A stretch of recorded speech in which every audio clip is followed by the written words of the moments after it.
Well, hello. This is another episode of National Divorce Talk Raw with your host, yours truly, Marc Ruiz Evans. Today's episode is going to be dedicated to my abuela, mi abuelita, Ernestina Ruiz Barrios Navarez. Rest in peace. Okay, enough of that. I don't want to get too emotional. Anyways, today's episode is going to be very good.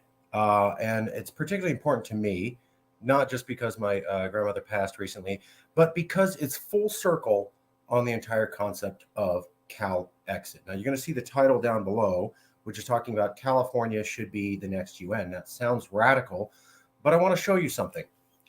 It is the year now, 2020.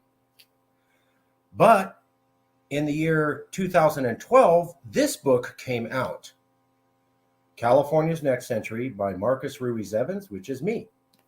Now, in that book, there are 2 chapters. I'll cover this. I just want you to see I wasn't lying. Now, one of the chapters we're going to cover here is America's globally weak position and how to fix it, starting on page 34. We'll also be covering chapter 3, the world literally needs a new Switzerland for the next century, and chapter 3 and chapter 4, Switzerland is not diverse for this world like it was, page 185. I'm going to show you the manuscript and we'll cover it in more detail, but the point is that I'm going to explain how things going on now, as in this week, this month, in the year 2020, I predicted in the year 2012. A, that America is not liked, it's not believed, and nobody really wants to be its ally on the world stage. And B, that the United Nations is seen as biased towards America and the Western order, and it does not have the faith of a majority of the planet's population, specifically the global South. And what that means is that people who don't feel that they were treated fairly by the UN will make their own coalitions independent of the UN. I predicted all of that over a decade ago in this book, and I'll walk you through how events now directly relate to that. So we're going to do a screenshot just to show you some of the articles, and then I'll come back around to explain what they mean.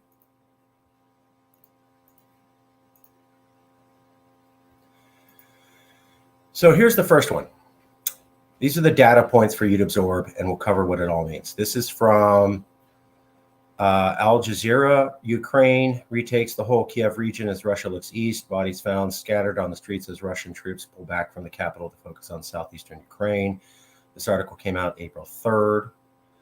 And it talks about the Russian invasion of Ukraine. But this is the interesting point, is right here. Buried at the bottom of the article. Ukrainian and Russian negotiators met for a face-to-face talks this week in Turkey's Istanbul, but described the talks as difficult. Kremlin spokesperson Dmitry Peskov said on Saturday that the main thing is that the talks continue either in Istanbul or somewhere else. A new round of talks has yet to be announced. So one of the biggest issues right now in the world is the Russian invasion of Ukraine. And one of the things that needs to happen most desperately right now is a negotiated settlement between Ukraine and Russia so that there's no more bloodshed and thousands of people will not die. And we cauterize the wound that could easily turn into World War III, which would result in nuclear war and millions of people dying, including here in America. We need a negotiation place, and we need some place that all parties trust and that all parties could feel comfortable going to, and that they could negotiate, and that is good at hosting negotiations so that we could get a negotiated settlement so that people don't die and there's peace and we prevent World War III. Notice that these people aren't going to the UN or America or Europe or Switzerland. So they did not mention the UN in New York. They did not mention America. They did not mention NATO. They did not mention the EU. They did not mention Switzerland. Traditional negotiation places. Instead, they went to Turkey, who really doesn't have much history doing this. But they said, we need some place to go that everybody's willing to trust. And Turkey was seen more trustful by Russia, even though they blew up a Russian jet, than America, the UN, or Switzerland, the traditional neutral negotiation place. So take a look at that. Here's the next part. I know, PayPal. China echoes Russia's alternate reality, intensifies around the world. And what they're talking about is Chinese officials and state media are increasingly parroting Russian propaganda organs on the war in Ukraine. Show you one last thought. Undercutting U.S. and European diplomatic efforts. So what this is saying is that Russia is saying something completely different from what the UN and America and the EU are saying. And what's frustrating them is that China is picking up Russia's talking points and parroting them. And they are not picking up the EU talking points, the USA talking points, or the United Nations talking points. So China's picking up Russia's talking points. It's ignoring the other Western talking points and backing up Russia. Here's another interesting thing to note. So the UN votes to remove Russia from the Human Rights Council due to Russia's invasion of Ukraine and some of the seeming human rights abuses and war crimes committed there. Many people in the UN wanted to have Russia removed from the Human Rights Council. But here's the thing. This came out on April 7th. Now, Russia was removed from the Human Rights Council, and a majority voted for that. But pay attention to this section right here. The resolution to strip Russia of its seat on the Human Rights Council passed with 93 votes in favor, 24 against, and 58 abstentions. So 58 plus 24, let's do some quick math. 58, 24, 12, 1, 82. So basically 83 votes in favor and 82 votes against. 93 votes in favor and 82 votes against. 93 votes in favor and 82 votes against. That's almost half of the nations on the earth did not go with the EU, the USA, or Switzerland, or the UN, and instead carried talking points from Russia and China. So we can see here where the West is frustrated that China doesn't follow them and follows Russia, which hurts the US and European diplomatic efforts. And then here's the US and European diplomatic efforts trying to push Russia out of the Human Rights Council and the United Nations. And they could barely get over half of the countries in the world to support it. Now, this happened on April 7th. I want you to see this article. We're going to spend a lot of time on this one. This came out April 11th. So April 7th, April 11th. This came out a few days afterwards. What they're talking about, why non-Western countries tend to see Russia's war very, very differently. The West appears blind to its own hypocrisy and narrow interest in calling for a rules-based order. So what happened was Russia invaded Ukraine. They weren't supposed to do that. And then they committed a lot of atrocities. And what happened was Europe and a bunch of Western countries and America got together and said, well, we have to ban Russia from the Human Rights Council of the United Nations. And at the same time, you had a lot of Americans and Europeans saying the whole world is united with us against Russia. Turns out that's not true. So China and India and a lot of Africa have still wanted to buy Russian oil and gas. And they did not back the EU, USA, Switzerland, UN sanctions against Russia. In fact, there's articles talking about how America was threatening India. How dare you back Russia and not back us on embargoing them? And threatening China. How dare you not embargo Russia? So China and India are close to about half the global population.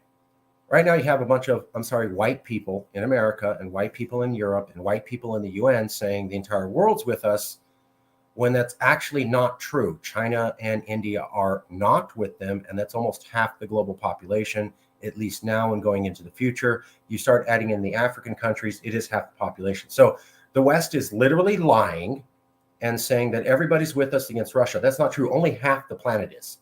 The other half isn't. Now, they tried to ignore this. But then the vote came up for this UN vote on the Human Rights Council, and it was basically too big to ignore. Half of the world voted against Russia, and half of the world voted for Russia. That shocked people.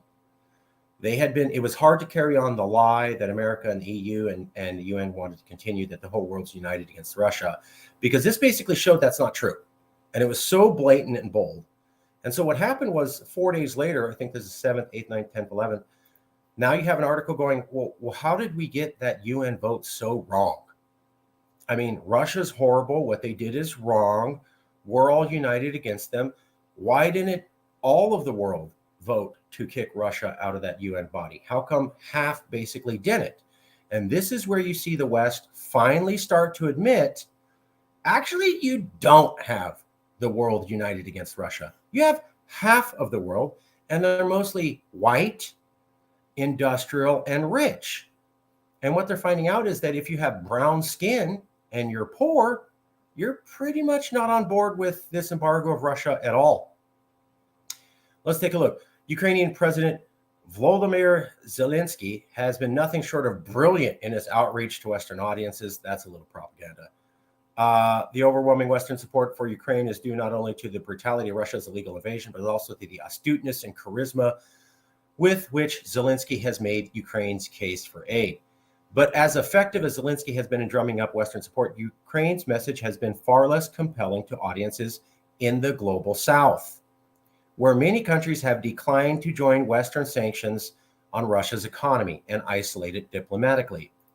This was vividly clear in the Doha Forum last month in Qatar, where Zelensky and Ukrainian Deputy Foreign Minister Emin Zaparova were given a big platform, and they talked about it, and they talked about how Russia is invading Ukraine, and it's against the rules-based order that America has been holding built with the EU. And that's a talking point that America and the EU is using, and it was echoed by Zelensky. So Zelensky, the EU, and the USA are all saying Russia's invasion of Ukraine is against democracy, and it's against the peaceful rules-based order. And basically nobody in the global South bought that at all. In conversations with diplomats and analysts across Africa, Asia, the Middle East, and Latin America, it was evident to me that these countries largely sympathize with the plight of the Ukrainian people and view Russia as the aggressor. But Western demands that they make costly sacrifices, cutting off economic ties to uphold a rules-based order, have begotten an allergic reaction.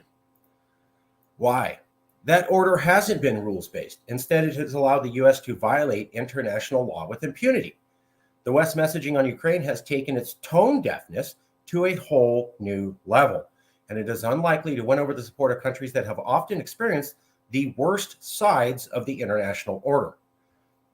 Countries that have bucked the Western call for aid and diplomatic unity that have received the most attention are Saudi Arabia and the United Arab Emirates. Let's go down here. For the rest of the global South, various local and broader structural factors have contributed to a hesitance to support the isolation of Russia. South America, powerhouse Brazil and Mexico, African heavyweights South Africa and Ethiopia, and Asian rising power India, all are in the majority in the regions in their refusal to sanction Russia. India's relations go back many years, but here's the key part. The same is true for many African countries. According to the Stockholm International Peace Research, 18% of Russian arms sales went to Africa. In addition, African dependence on Russian and Ukrainian wheat and fertilizers is greater. A quarter of African countries get the third of their wheat from Russia and Ukraine. Now, the West has said to embargo buying Russian foodstuffs and embargo buying fertilizer from Russia. So a lot of the poor countries rely on wheat from Ukraine and Russia. Their wheat's not coming out of Ukraine. That means they can only buy it from Russia. But the West is saying, hey, Russia's bad. Don't buy wheat from Russia because they're bad, even though it'll mean you'll starve. And the West is also saying to these poor brown-skinned countries, don't buy fertilizer from Russia so that you could grow your own crops, even though you'll starve because Russia's bad. And so these countries are going, so hold on now. I don't get to have oil or gas, which I have to import, and I need it to be cheap to run my economy. You Western countries have reserves of oil and gas, especially America, and especially the EU, and especially England. We have none. So we want to cut ourselves off from energy. And then you're saying cut ourselves off from food and cut ourselves off from the ability to grow food in order to be aligned with you in the West to punish Russia. And most of Asia, most of Africa, and most of Latin America, or basically anybody below the Mediterranean, and most people in the Middle East aren't buying it. Who's buying it? Japan, Korea, Europe, America, the Western countries, but the global South is not. And the reason is they don't want to die. They need oil and food. And the West can survive with higher gas prices. And the West is rich enough that it has a lot of food and it can deal with higher food prices, and it produces a lot of its food. The global South does not produce a lot of its food and is dependent on cheap gas and cheap oil because they're poor. And so the West can survive cutting off food from Russia and can survive cutting off oil and gas from Russia, but the global South can't. But the West is telling the global South, go ahead and cut yourself off from the ability to grow food, the ability to eat food, and the ability to have cheap energy. And the global South is basically saying, no, we're not going to do that. That's why the vote was half for and half against. This 82 or half of the globe that was against it are these people who say, look, you guys are telling us to suffer to a degree that you'll never suffer. And you're saying it's about protecting a rules-based order? Well, from their vantage point, no other country or bloc has undermined international law, norms, or the rules-based order more than the US and the West. There is no scarcity of examples. Now they're looking at Trump here, but this goes back to Eisenhower. There's also the blatant illegality of George W. Bush's administration invasion in Iraq, the Obama's administration regime change in Libya, the US and UK's ongoing support for Saudi war in Yemen, where they targeted schools and hospitals, which are war crimes. And America gave the Saudis satellite imagery and the weapons to blow up those schools and hospitals, which is a war crime. No one's talking about that. And if we're talking about genocide, the Saudis view the Yemenis that they're fighting against as a separate ethnic group, and they want them wiped out off their peninsula. That's a genocide. But no one's talking about that because America's part of that. And the celebration of armed Ukrainian resistance against Russian invaders while not only condemning Palestinian resistance against Israeli occupation. That's another one they don't get. That's kind of a duplicity. So America helped Saudi Arabia commit war crimes and a genocide in Yemen. No discussion. Israel, Palestinian people fight against Israel occupation. No discussion. But when Russia commits war crimes against the Ukraine, global discussion. And when the Ukrainians resist against occupation by Russia, global discussion. And so the South is looking at this and going, that's duplicitous. You guys in the West violate the international rules-based order all the time. Bush did it, Obama did it, Trump did it. You're doing it with Saudi Arabia. You're doing it with Israel. And you guys aren't going to suffer as much of us with food, the ability to produce food or cheap oil. And yet you want us to suffer more than you to uphold a rules-based order that you yourself don't even uphold. In fact, even as the U.S. played an instrumental role in establishing the rules and norms of the post-World War II order, it almost immediately began breaking them. During his 2 terms, Dwight D. Eisenhower authorized no fewer than 104 covert operations, which included overthrowing governments and arming regional revolts. So 104 covert operations was because they were illegal. So America just made the UN under not Truman. And then the guy after him was Eisenhower. So Truman makes the UN. Eisenhower comes up after Truman, and he immediately begins violating the international rules-based order that America just invented a year ago 104 times. But now the U.S. is demanding that countries in the global South make massive and costly sacrifices with little regard for their vulnerabilities and security needs to save an order the U.S. itself has been at the forefront of eroding. Right there. To return to an order in which the U.S. can continue to act outside international law is equivalent to asking the global South to make unbearable sacrifices to uphold American exceptionalism. That wasn't even showing. Let me go over that again. Sorry. Okay. So first we saw Ukraine and Russia are trying to negotiate in Turkey because they have no other place to meet. Then we saw China is echoing Russia's talking points against the US and EU.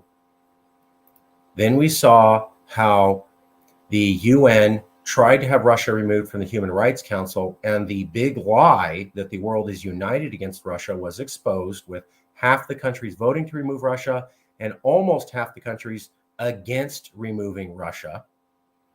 Once the big lie was exposed that the world is not united against Russia, they are not embargoing oil and gas, and they do not want to embargo food and fertilizer, then this article came out where they had to explain what's going on, why non-Western countries tend to see Russia's war very, very differently.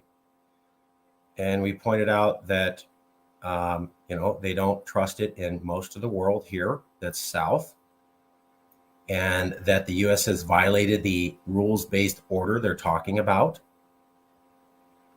And then they talked about how a lot of these countries don't want to have bad relations with Russia because they need Russia's food, fertilizer, and oil to live.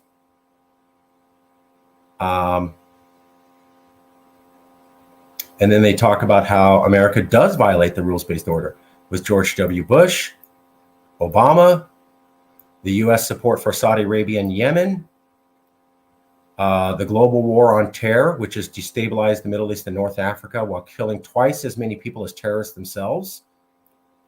And then they talk about how right after America make the world rules-based order, and it immediately be right after America made the international world rules-based order, it immediately began violating that same order.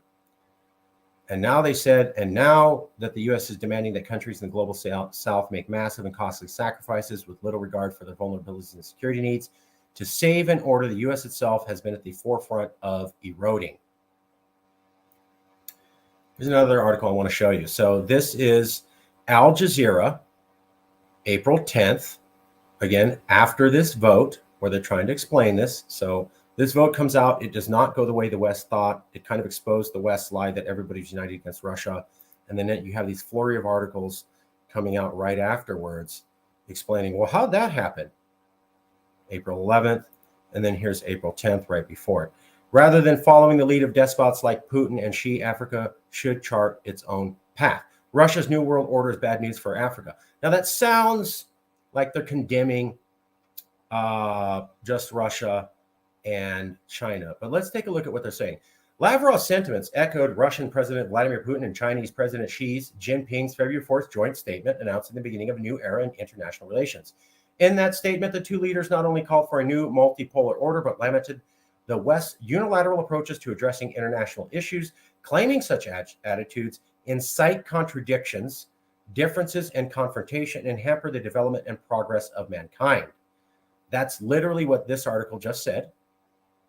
So here's MSNBC explaining how the Global South sees it. Here's a guy from the Global South literally repeating what MSNBC just said. China and Russia view the international rules-based order as benefiting America, and that America does all sorts of contradictions against it and then complains with other people complaining against the rules-based order. Without a doubt, this is a credible observation, especially regarding the United States policies around the world. For example, Washington has sanctioned Zimbabwe's government, and rightfully so, for committing gross human rights abuses, but continues to support the equally repressive Ugandan government with military hardware, cash, and training. Last month, the U.S. Senate passed a resolution urging international criminal courts to investigate Putin, his Security Council, and military leaders for possible war crimes in Ukraine. Yet, America itself still refuses to recognize the International Criminal Court or cooperate in any way with its investigation into possible war crimes committed by U.S. troops in Afghanistan. Remember how we're talking about duplicity in this article and how America violates the international rules-based order it's saying Russia does? Here's another guy from the Global South saying, yeah, this is what you guys do. Also, the hypocrisy of the U.S. is also apparent in the Israeli-Palestinian conflict. Africa, too, has grave concerns about the global order and has long been calling for the UN to undergo substantial reform to address the deep-rooted injustices in its handling of international affairs. So this is Africa saying, we don't view the UN as favorable to us. We think it's basically a pro-European and Western government. Your rules-based order are basically designed to help you, the West, and not us. This is what someone in the Global South is saying in this article.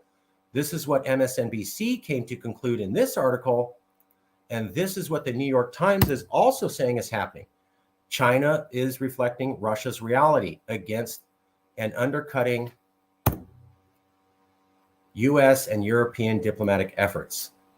So China and Russia are not following the rules-based order. They're saying something else, hurting US and USA. We saw that play out in the UN. Now we're seeing the EU Global South is saying, we don't want to be part of your global order and we don't really trust it. And you guys are complete hypocrites. And then here's another guy saying, well, the West is just as bad as, especially America, as China and Russia, and they're just as hypocritical. And the international rules-based order really isn't in Africa's favor. It's in America and the West's order. And these great powers are evidently selective and casual proponents of democracy and human rights, just like their nemesis, the US. So here's someone from the Global South saying Russia, China, America are all the same. You all violate the international rules-based order. You do whatever you want, and it doesn't matter to you.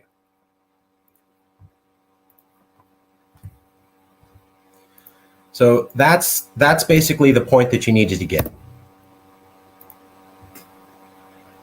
I'll show you a couple quotes here.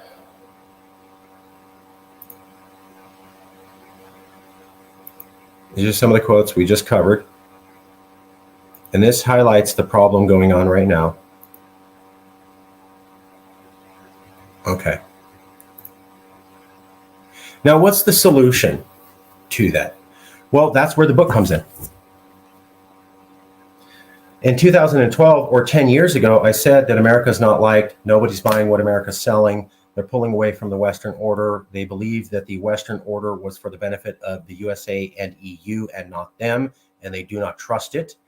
And they're starting to make their own negotiation and diplomatic polls separate from the UN. I said that in 2012. What did we see now? Russia and China are saying we're going to have our own separate talking points from the US and EU. And then the Global South, all of Latin America, all of Southeast Asia, all of Africa, all the Middle East, India and China, or over half the global population is saying, we're not really going to follow what the West is saying. And then when it came to a UN vote, they didn't back them. And you had basically a split, half the world this, half the world that. Half the world buying what China, Russia is saying, half the world buying what the US and EU is saying. Exactly as I predicted in my book. And what is the solution? Well, couple quotes from the book and we'll get into it. Now, each established superpower is spending most of their energy developing their own coalition of nations instead of just negotiating through the UN and in Switzerland. I said that in 2012. All of the new trade and custom unions are a reaction to the fact that the UN has been in America and largely led and directly financed by America in 2012. All of the nations except for America have publicly discussed leaving the International Monetary Fund, the international bank that has given all the governments in the world loans for most of the last century. So it's not just the UN, it's the IMF. It's this international rules-based order. They don't trust it. Finally, perhaps nothing will happen, or perhaps the world won't drag closer to an era where the ground has been set for an easy opening to World War III. Perhaps the world will simply not integrate economically. And I was pointing out that it's not good that half the world doesn't trust America and trust the international rules-based order that it made. And it's not good to have new superpowers say, we don't want to have a common negotiation center. We're going to have our own poles of influence amongst the world, because that likely will lead to World War III. Now, what are we seeing? Russia and China are not listening to the US and EU, and they're worried about World War III. Again, another thing I predicted. America's not well liked. Most of the world does not back the international rules-based order, at least half of it, and this could result in World War III. Everything coming to play this month predicted 10 years ago. 10 years ago. in 2 chapters, specifically Chapter 1, America's Globally Weak Position and How to Fix It on page 34, and Chapter 3 and Chapter 4, The World Literally Needs a New Switzerland for the Next Century, and Switzerland is not diverse for this world like it was, page 128 and 185. Okay. Now, let's get into a little bit of what I think the solution is. The solution, obviously, is that California could become the global negotiation center for the world.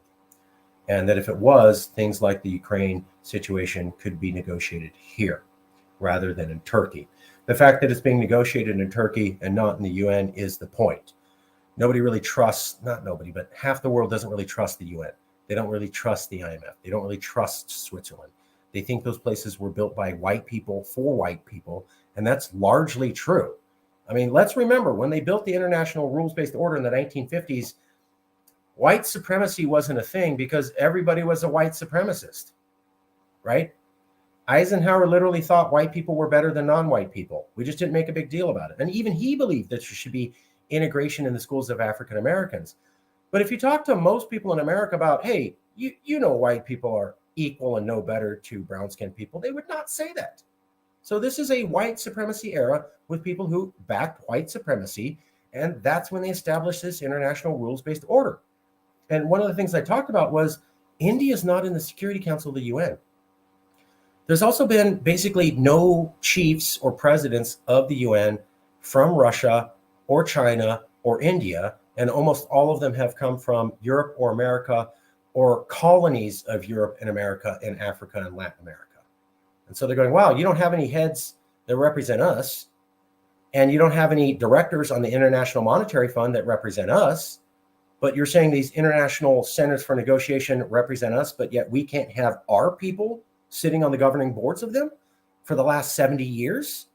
That's what I discussed here. I go, it's not like they're making this up. You've had the UN, you've had the IMF, you've had all these negotiation centers. Where was the guy from Russia who got to be on the panel? Where was the guy from China, the guy from India, the guy from the global south? They were all Europeans or Americans or people who came from a country that was basically under the clutch of America or Europe. Like I think there was an Egyptian and there was a Ghanaian and a South Korean. Those are American colonies. So, they're heavily under the influence of America. So they don't really view it as fair. What we would need is a negotiation center that Russia, China, India, Africa, Latin America, and Southeast Asia would view as fair. Well, in the book, I discuss what countries have those compositions of people today. There isn't many. When you're trying to look for a country that has a lot of Africans, a lot of Indians, a lot of Chinese, a lot of Russians, a lot of Europeans and Americans, and a lot of Latinos, there's very few. Suriname was one. Israel was one. Singapore was one. Hong Kong, no longer effective, was one. And they didn't even have all the key demographic groups, but they were very diverse. Most countries are not that diverse. They have diversity in them, like Canada, but Canada is still a mostly white nation, although it has a lot of brown people in it. And if you look at the power structure, it's still mostly white. Same thing with here in America. So you really need to go to some place that has diversity and all these different peoples as part of their group for a very long time. And what I came down to was that's California alone. California has a gigantic Russian population since the 1980s. California has one of the largest Chinese populations on earth. It's so large that the first meeting between the Chinese premier and the American President Obama was in California because the Chinese requested it so because there's such a large Chinese population in California. California has had Chinese people for over 100 years. And we have a gigantic Chinese population here that the Chinese even recognize it. Additionally, besides the head of China coming here, we've also had the head of Russia, Dmitry Medvedev, came to California because it's full of Russians. And then we've had India. India knows that their entire technology sector is from Silicon Valley in California. So we have a ton of Indians too. Additionally, we have a ton of Latinos. So we're already knocking off China, Russia, India, and all of Latin America and all of America. All those people live in California together. And we also have a gigantic Muslim population and African population, perhaps not as big as others. And so the point is that when you look at the UN followed the model of Switzerland. The first negotiation center in the world was Switzerland. The Swiss moved their economy to be neutral in political manners and so that they could host international negotiations. And if you look at the first law of the sea, the Geneva Conventions on Warfare, the first international agreements on airline flight, the first international agreements on telephones, they all came from Switzerland. So a lot of the international rules-based order was negotiated out of Switzerland. That's because Switzerland positioned itself as an international negotiation center, and then people recognized that and moved that in. Countries did not pick Switzerland and say, let's negotiate here. Switzerland said, we're small and we need an economy that doesn't just rest upon watchmaking and trade. We need to have something more that's basically a robust economy that can go year round. And what they decided was if they moved to political neutrality, they could offer up, especially in the Council of Versailles, a city there, I believe, international negotiation space. Basically like how some places offer corporate offices. Switzerland around 1850 to 1910 offered international negotiation space, and it worked. Most everything globally negotiated: telephones, shipping, warfare, medicine, communication was agreed upon in Switzerland. Now, why did that happen? Because in 1850 to 1910, most of the world was ran by white powers. The superpowers at that time were America, France, England, and Germany, and Italy, and to a smaller degree, Japan.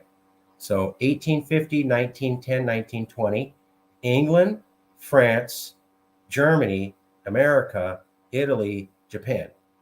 Well, Switzerland already had German people and French people and Italian people, and it made by law, along with being neutral, English a national language. So they already spoke German, French, Italian, and English and American, which left pretty much Japan as the only other superpower who they didn't naturally have people who spoke that language.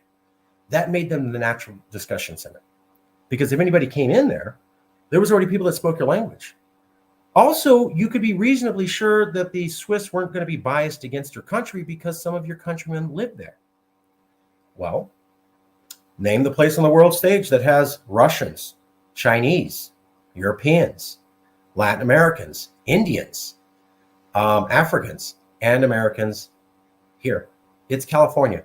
I dare you to find another place on the world stage that has the level of diversity of these key superpowers and major regions, and for as long, and has made it work as well as we have. You won't find it. It's basically us bar none. That's why I argue in the book that California is the new Switzerland for the next century. That's what that means.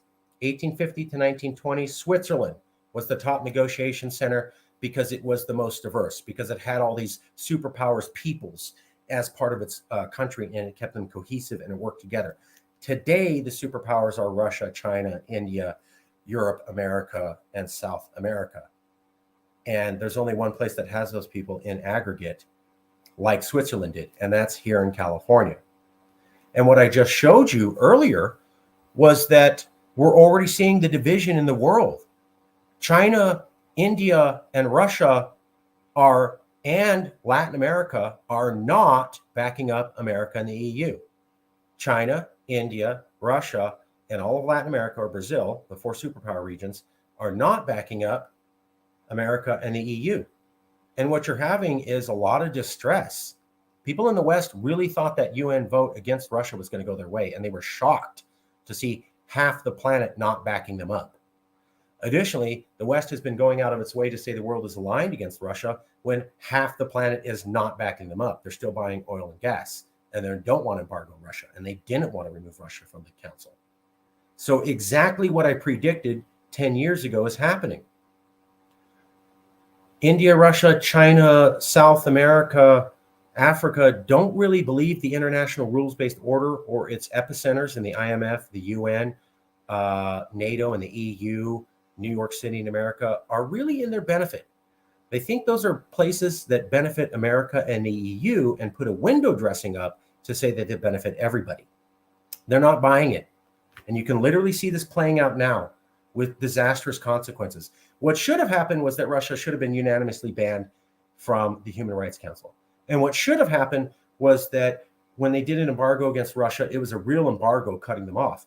But that didn't happen because half the planet didn't back it, because half the planet doesn't buy these international centers and thinks that they're biased for white people and America and the EU. You're going to need a new negotiation center that these countries believe in. And looking at how it was done in the past with Switzerland, this is what we could do again. So the United Nations was developed in 1945. It was based upon Switzerland. So the first UN was the League of Nations in Switzerland. This is where they got the idea for the United Nations. It was not invented out of thin air. Switzerland created the League of Nations and held conferences there. And then 20 years later, they go, well, there were some problems with that. We'll modify it and call the new League of Nations the United Nations. The model for the UN was Switzerland. The reason Switzerland worked was it was diverse and it embraced its diversity strategically. So the new model for now is California. Therefore, California can become the new UN.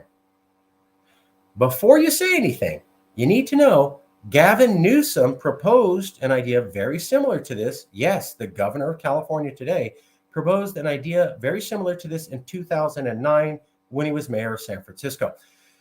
Gavin Newsom proposed a climate change focus center for the United Nations in San Francisco in 2009, a new United Nations headquarters in San Francisco. Part of what we was pointing out was the first UN was supposed to be in California. When they asked the world where they wanted the United Nations in the 40s, they said San Francisco, California. Americans, not Californians in the federal government, went over the wishes of the planet and moved the United Nations to New York.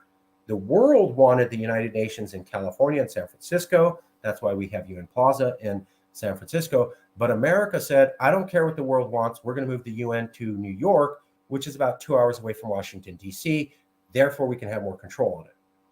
I wonder what would happen if the UN was in California like the world wanted, if we'd be having these issues now, if we had built the UN based upon trust.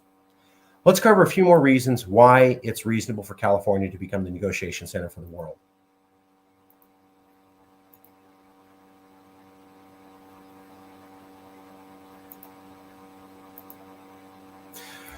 So I don't know if you can see this, but that is the picture of Gavin Newsom's plan for United Nations headquarters in California. But we'll cover some key facts. Here you go. Just so you can see all the reasons why this isn't that crazy an idea.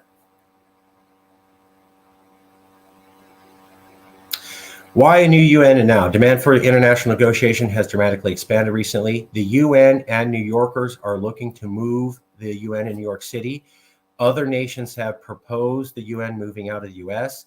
The UN traditionally opens regional offices every 20 years. It's about time now. There's multiple UN offices.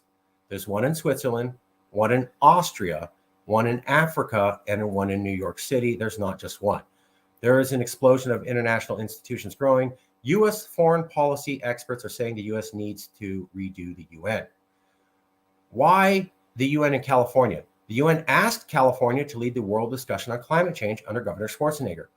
California proposed the United States government to join NAFTA and GATT, the first World Trade Organizations. And later, California alone created the dialogue between the U.S. and USSR, leading to Glasnost. California already has a world reputation. Half the world's top universities in the planet are in California alone. California universities don't discriminate against Asian people like U.S. universities. Why a new UN in SF Bay Area? Well, the first UN was in the Bay Area. The first U.S. city to sign the UN Global Compact on climate change was San Francisco. The most Asian and European embassies in California are in San Francisco. The Bay Area, most Fortune 500 companies in California are in the Bay Area. The Bay Area has the most nonprofits and the most Fortune 500 companies. The Bay Area is also the only financial hub, a global financial hub. I believe it's the fourth most important in the world, in California. The Bay Area has already produced international conventions and conferences already. It already has the highest density of foreign visitors, foreign students, and immigrants anywhere in California. The Bay Area is also the most diverse and integrated in California. The Bay Area is also the most innovative place in the U.S. The Lieutenant Governor Gavin Newsom, now Governor Gavin Newsom, proposed a UN office in the Bay Area. The Bay Area has the most international universities, and it'll do a lot of good stuff for them. So let's go here. The demand for international negotiation has dramatically expanded recently. The world's population is rapidly expanding. More nations are participating in global trade. The internet and cell phones have let everyone around the world know what good government is, so they expect more from the governments. This is just saying there's more international negotiations that people want to have. Here's an article. The UN and New Yorkers are looking to move the UN. Here's an article where they talk about that. Here's another article where they talk about that. Why is the UN in New York anyways? New York and the United Nations, time for divorce. Land deal with the UN would fill in a big gap in the waterfront gateway. Other nations have proposed moving the UN out of the US already. In 2001, Russia proposed moving the UN out of the US because they didn't believe it was fair there. Canada proposed it in 2007. The United Arab Emirates proposed it in 2010, and Bolivia proposed it in 2013. So there are many countries who were saying it's not fair that the UN's in America and we need to move it. And that includes even Canada. And people in New York and the UN were saying it's not so great that the UN's in New York. Also, again, there's not just one UN. New York City was founded in 1946. There was another UN built in 1966 in Geneva, Switzerland, another one built in 1980 in Vienna, Austria, and another one in 1996 in Nairobi. So every 14 to 20 years, there's another UN built because you simply have more need for negotiation like this. So why can't there be another regional office in California, which is where it was originally proposed, given that a lot of New Yorkers aren't happy with the UN there, and many countries have already said the UN needs to be moved outside of America. Additionally, this isn't rocket science. There's a lot of countries who've made themselves like Switzerland, where they moved to shape their economy to be an international discussion center. So Trinidad and Tobago have moved to make itself a diplomatic center in the Caribbean. The United Arab Emirates have moved to make themselves a diplomatic center and an international trade center for the Middle East. Qatar wanted to make itself an international center for discussion. Russia has recently created a few years ago, a common market for neighboring nations. And Brazil has also recently attempted to merge the education systems of neighboring countries together in Mercosur. So we can look and see Trinidad and Tobago, United Arab Emirates, Qatar, Russia, Brazil. There's even a new Arctic negotiation center, and India wants a free trade area with other nations. So other countries have taken it upon themselves to push their economy and push their people to becoming an international hub for trade or negotiation. So this isn't, nobody does this. This is done all the time. 4 countries have already gotten a UN center. There was already a UN center proposed here in 2009 by our current governor. The UN is not well liked in New York. Other countries don't trust the UN in America. Other countries have said the UN should be moved out of America, including Canada. And about 5 to 6 nations have moved themselves successfully to become a negotiation center. Also, U.S. foreign policy experts are saying the U.S. needs to redo the UN. Retiring the American empire, the best thing the American empire can do is prepare for the world for its eventual collapse. Foreign policy and focus, August 2013. But to extend the retirement metaphor, responsible executives prepare for their own eventual and inevitable retirement by preparing others to fill in the shoes. Empires, of course, never do this. They simply collapse and therefore cause tremendous chaos. But the United States is not a typical empire. Perhaps it can distinguish itself in this one additional category, legacy, by creating a new UN that is trusted by the world to keep the world discussion going and keep world peace. Foreign policy scholars in America, like John Pfeiffer, Foreign Policy in Focus, is saying that. He's not alone. Imagine if the United States helped to refashion current institutions like the United Nations and World Bank to reflect the current geopolitical balance. Literally what we were just talking about. Here's a foreign policy scholar in America saying this in 2013. Irresponsible stakeholders, the difficulty of integrating rising powers by Stuart Patrick, Foreign Affairs, 2010. The political scientist John G. Eikenberry has argued that the time is right for an institutional bargain By ceding influence with multilateral frameworks while it remains dominant, the United States might lock in support from rising powers for an international order based on the Western model. So 2010, 2013, you had foreign policy scholars in America saying, wow, these rising powers don't believe the IMF and the UN is fair to them. Perhaps in order to keep world peace, we should create new UNs and new centers for discussion that they would believe are fair. Actual scholars said that. Also, California did such a good job negotiating climate change that Ban Ki-moon said, why don't you keep the international discussion of climate change going? And America's only part of NAFTA and GATT and international trade because California pushed America to do those negotiations and walk them through all the negotiations. So California can bring the world together to negotiate climate change when no one else could. The UN said that themselves. And California has negotiated all of America's international trade agreements since basically 1903. Additionally, the Soviet Union and America had glasnost and the negotiation, possibly the most difficult, most consequential negotiation between any two warring parties in history, at the Esalen Institute here in California. So Ronald Reagan was seen as the hero of glasnost, but that's only because he got the idea from a bunch of Californians at the Esalen Institute who held conferences with Soviet scientists. So the first people to do negotiation between the USA and the USSR was California. And the first people to successfully do global climate change negotiation was California. And the first people to negotiate international trade for America was California. Additionally, California already has an international reputation. India, as we talked about it, knows California because a lot of Indians work in Silicon Valley. China knows about it. That's why Xi Jinping came here. Russia knows about it. That's why Dmitry Medvedev came here. We are full of Latinos. Half of the world's top universities are here. Site of the very first UN was in San Francisco. First city in America to sign the UN Global Compact on climate change was here.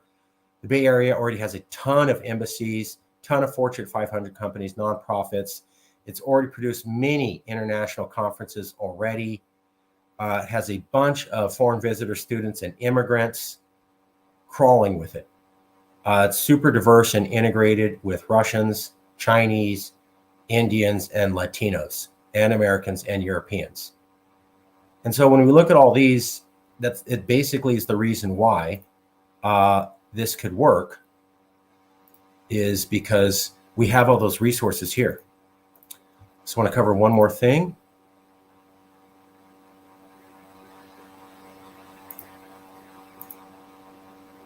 So this is where I said, just to show you, this is a manuscript of the book. I can't really show you it. You need to buy the book if you want to read it, but here you go. Table of contents. 2012, I said America's globally weak. And I talked about how the world literally needs a new Switzerland for the next century. We'll quickly go to chapter 1 just to show you. And again, all this is in the book here. So chapter 1, America's globally weak. We talk about how a lot of the world doesn't like America, doesn't trust America, believes that it makes the international rules-based order for its own benefit, and that it's hypocritical.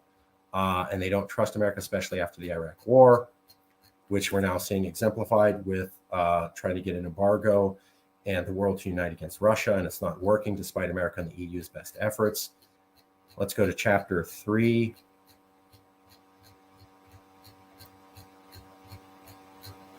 Give me 1 second. I know this is old school.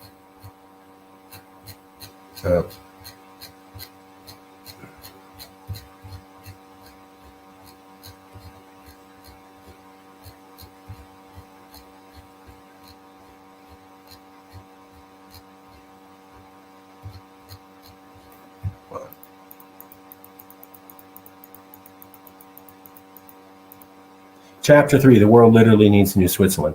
This talks about how the UN was supposed to be in California. Nobody really trusts the UN and IMF because it's not a place for actual Chinese people.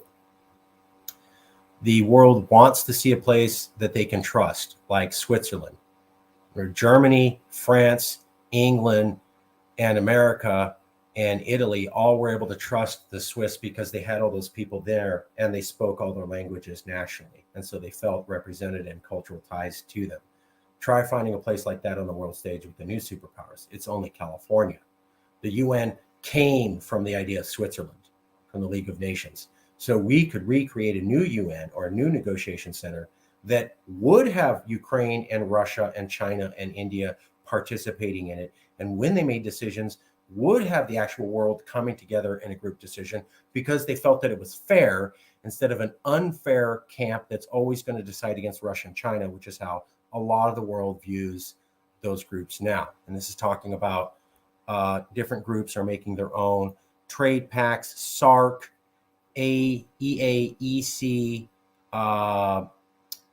ASEAN, they're making different trade pacts and different alternative UNs to the current UN because they don't trust it. So that's the big idea. The UN isn't able to be seen as a fair partner for half the planet. That was globally displayed with the Ukraine vote, the lack of support for embargoing Russia, and the lack of support for pushing Russia out of the UN Human Rights Council. The reason is they don't trust America or the European Union, and they think that the rules-based order created by those two was to their benefit exclusively. So they don't trust them. They trust new centers like Turkey, which has no experience, but hey, they're not Europe and America. California could jump into this role, and California could become the new negotiation center for the world. We have Russians, we have Chinese, we have Indian people. We're trusted by all those countries. We have Americans, and we have Europeans here, and we have lots of Latinos. We have all the peoples of the world here, basically. And they trust us, and they know about us. And we have international linkages, and we have respect of all the partners. And we've already done international negotiations very well. So what about California embracing this suggestion that it could become the new negotiation center for the world? It's not like the UN's doing a good job. If the UN was doing a good job, climate change would have been negotiated in the UN. That was the most pressing problem the world's faced in the last century. They couldn't even do it. California did it by itself. If the UN was working, the Russia-Syria negotiations would have happened there. They didn't. The UN was working, the Russian-Ukrainian negotiations would have happened there. They didn't. If the UN was working, the China-Taiwanese negotiations would have happened there. They didn't. It's because these countries don't trust that rules-based order. And as we saw from American foreign policy scholars in 2010 and 2013 in American foreign policy magazines, perhaps the best thing for America is to create new discussion centers that the world would actually trust, so that when we have discussions, we have binding decisions that actually bring the world together. So we could actually do embargoes that were effective, and we could actually isolate a country that's effective. Because right now what we have is two separate poles, and it's not working. So California could do this. We could have a gigantic bump in our economy. We're fit for the role. We were supposed to have it. The other people doing it can't do it. And the situation is only going to become one of more distrust as the future rolls along. We just saw it plain and as bold as can be. So why not step into the role? Why not take on the economy? Why not take on this global role? We did it for climate change. We can certainly do this. And the amount of jobs and international prestige and linkages and security for California. If we're the new UN, we're very secure because we're almost neutral on everything, just like Switzerland and Austria. Something to consider. We'll take a few look at the comments. If they're relevant, we'll cover it. We'll go from there. Okay. If California were to establish our independence, we could help supply the world with food where there is a war or not. Good point. Just saw the chat. Genocide is evil. Yep, genocide is evil. Okay, I support Southern secession. Yeah. Jason says, I agree with Southern secession. I don't hate California as some Southerners. Okay, that's good to know. Southern Democrats are different from California Democrats. I hope Calexit happens. Yes, the good old days were different. Okay. Social, I agree. Trump, more power than a Calexit. Calexit now. The South, is all in my state, South.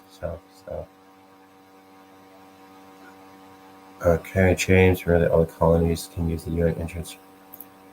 James, the key is to remember that any of the old colonies can use the UN entrance treaty rule about self-determination, that coupled with consent of the states, especially if a group did it all at the same time. James Young says, that's interesting info to Jason. I'm trying to look for articles or comments that are directly related to discussion about a new UN and global center. I'm not seeing that. This is mostly comments on Southern secession and California secession, which is great, but that's not exactly what we're talking about today. Although California as an independent nation would certainly be able to host its role as a global negotiation center better, it could certainly do it as a state.